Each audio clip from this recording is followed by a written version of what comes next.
People's Republic of Korea now says it wants to talk to the United States, calling a summit with President Donald Trump urgent. This comes after Trump abruptly canceled the planned Singapore summit with Kim Jong Un, the U.S. claiming the DPRK broke promises. Let's go to CGTN's Nathan King at the White House, who's been following the developments. Nathan, it's morning in the DPRK, and they're reacting. Yeah, they are indeed. The Vice Foreign Minister from the DPRK quoted the Yonhap news agency out of Seoul, basically saying, "We are willing to talk to the United States at any time," keeping that window open, saying, look, let's talk. But as we know, Donald Trump has decided for now to pull the plug. Months of preparation, weeks of speculation, but hopes of the June 12th summit now dashed in just 3 paragraphs. The president's letter cancelling the summit, at least for now.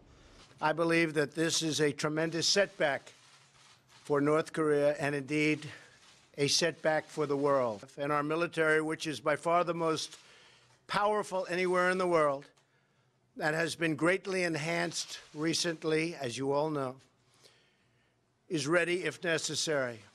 Trump's letter, which he dictated himself, both complimentary and confrontational in tone, pointed to the recent rhetoric used by DPRK officials against the U.S. Vice President and the U.S. National Security Advisor.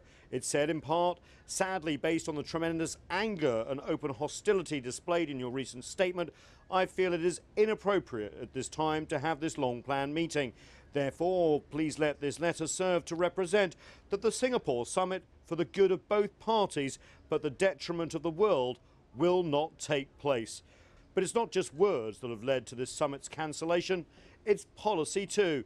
The DPRK rejected the so-called Libya model of disarmament pushed by US officials because it would have required Pyongyang to give up all its nuclear weapons and missiles ahead of any security guarantees and economic benefits.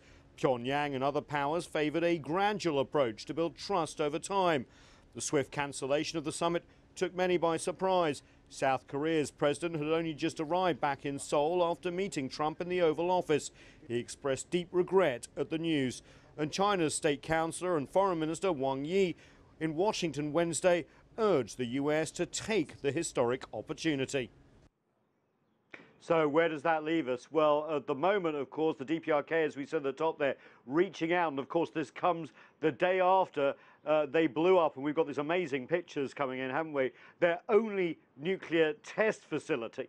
So on the one day where they're showing something that they're moving towards denuclearization, that's when US President decided to pull the plug. And Mike, just a couple of details for you. We understand from White House officials that he did not personally call President Moon Jae-in to tell him he was doing this. Well, it's been a strange roller coaster ride from the outset. So what's next? Well, the White House is saying they are sticking by the maximum pressure campaign. That's sanctions, diplomatic pressure, and military pressure too. And other nations said, look, that is the policy for now. But you have to ask the question, don't you?